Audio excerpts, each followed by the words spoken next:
what the problem is and what it isn't about. They're not. Just plain and simply, they're not. They are giving us very limited information, just saying on the record that there are technical glitches. Now, we did hear from somebody inside, but that wasn't from an official, so I don't want to repeat these unconfirmed information. There are some rumors floating around here exactly what can happen, but we don't want to tell our viewers unconfirmed information right now, though. What officials are saying is that there are technical glitches causing delays, and we're expecting to get some details here in the next few minutes, Chris. All right, Nick, let me know what you get. Thank you very much. That's going to be important. The integrity of the election and how it goes, any kind of word about any kind of misgiving that could fuel any kind of doubt is going to have a ton of gasoline thrown on it between now and the next 12 hours. So we're going to need clarity there. This county really matters, has all night, matters for the rest of the night as well. It matters so much. Why? Well, look, if you look at the David Perdue, John Ossoff race, David Perdue leads by just 1,300 votes right now. He's actually expanded that in the last few minutes. I'll tell you why in just a moment. But first, let's go to DeKalb County right here. You can see John Ossoff with a 200,000 vote lead. He has a mammoth lead in this county. He's pulling about 82% of the vote. So if there's 19,000 votes left to count, and it breaks 80% for him, he will net 11,000 votes, which would mean he would take the lead. That is why we are depending. We are hanging on these 19,000 votes, and we're waiting to hear again from Nick Valencia about what's holding them up. Now, as I mentioned, you can see John Ossoff now trailing by 1,300 votes. That just changed because votes came in from Fulton County. I'm going to put my glasses on to read exactly how many votes came in here. I could write it here. We can do some math, which is super fun. Right? Hang on one second. Sure. Right here. Okay. Anywhere. So 2,000 votes came in, right? Perdue got 1,166 of them. John Ossoff got 763.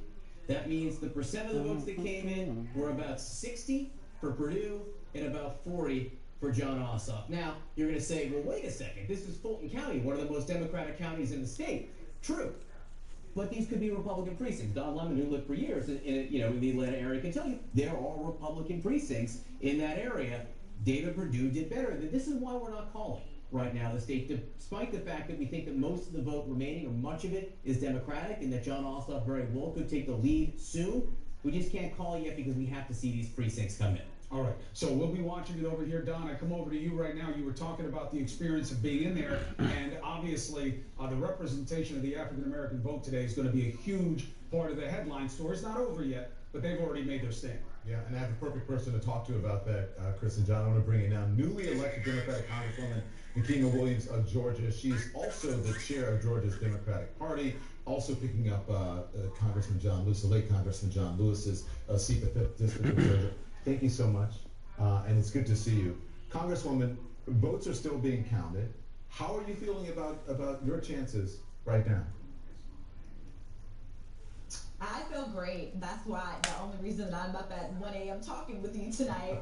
I am staying up to watch these last votes be counted, but I firmly believe in counting every vote, so I am patient. I'm allowing the election day workers to do their job safely, and I would hope that everyone else is doing the same thing. I've heard about some people gathering at some of the tabulation centers, so I'm patient. I want accurate results, and I'm not necessarily looking for expediency. I'm glad you said that, because I need to tell our viewers again that CNN has not called either of these races. So with that said, if it does happen, Congressman, Democrats could take control, Congresswoman, excuse me, could take control of the Senate. When it happens. Yeah. Well, all right, I'll give you that language. I'll allow that. Could take control of the Senate, take control of the House, and the presidency. What does that mean for the country? We're at the precipice of I mean, this is history in the making. This is momentous. I mean, it means that we have an opportunity to actually govern in this country, and we can get past all of the Republican gridlock that we've seen, where the divisiveness is just for the sake of being divisive. And so I'm looking forward to, number one, getting our country's economy back on track, getting this pandemic under control, making sure that we can get this vaccine out to everyone safely, and getting our children back to school safely. That is first and foremost. And then next on my list is making sure that we get the John Lewis Voting Rights Act through the Senate, because the United States Senate, Republican control is what has held this up. And I heard saying how they felt about Congressman Lewis after he passed away, but the Senate still was not willing to even take this bill up for a vote. And I cannot wait to see someone who started his career in John Lewis's office as an intern, John Lewis's pastor, and someone in me who's been mentored by Congressman Lewis and taking over his seat, being able to get this legislation passed in his honor. I was just going to say, don't forget about you. I've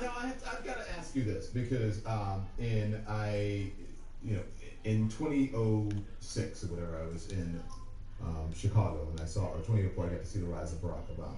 I moved to Georgia in 2008 and covered that election, and then in 2012 as well. But I remember Congresswoman being in Ohio and Iowa and what have you, and as Ohio goes, so goes the rest of the country. I would do my live shot, and then they call the election, I get on a plane and go home. Now it is Georgia. Georgia is deciding the presidency and deciding the Senate. What does that feel like? The tide has turned. Well, Don, this is what we've been saying for so long, and finally we got the resources to do our work to scale, and then winning in November showed the voters on the ground that winning is in fact possible, and voters showed back up. I kept telling everyone who would listen to me that this election was not a fluke in November. It was not about Donald Trump. It was about voters on the ground using their power and demanding that they have representatives actually willing to listen to them and represent them in Washington. The voters have spoken, and I cannot wait until I have 2 Democratic U.S. senators up here in Washington to work with me on behalf of all Georgians. I want to continue to talk about big picture, but the big picture also black voters. I mean, that is the big picture in this country as well. Made up 29% of the electorate in both runoff races, almost exactly their turnout in November. I mean, in a runoff, that's huge numbers. What do you think, the person whose seat you took over, what do you think the late legendary John Lewis would have to say about that? I think for Congressman Lewis, he always talked about the beloved community, and what we're building here in Georgia are multiracial coalitions. And so he would look at all of the communities that we've been able to bring together, along with the high turnout in the black community. Everything that he's always fought for is what we're seeing come to fruition in this election cycle. And it's about everybody coming together for the common good. Is this a moment where you think black voters in this country came into their own? Damn. That's crazy. Black voters have always been the backbone of the Democratic Party, but I think the rest of the country has finally accepted what we've always known. We know that we're powerful, and we know that we can change the results in any election, but finally we were able to convince the rest of the country that our voices are indeed powerful, and we're not going back. We're not going back to a time. Tonight, whenever this race is called, Raphael Warnock will be the first black person ever to represent Georgia in the United States Senate. That is something to be excited about. Let's move ahead and talk about tomorrow, okay? Because you know what's going on. You were sworn in as a member of Congress a few days ago, which means you'll have a front row seat to Republicans objecting the certification of the Electoral College results tomorrow. How are you and your fellow Democrats going to handle that?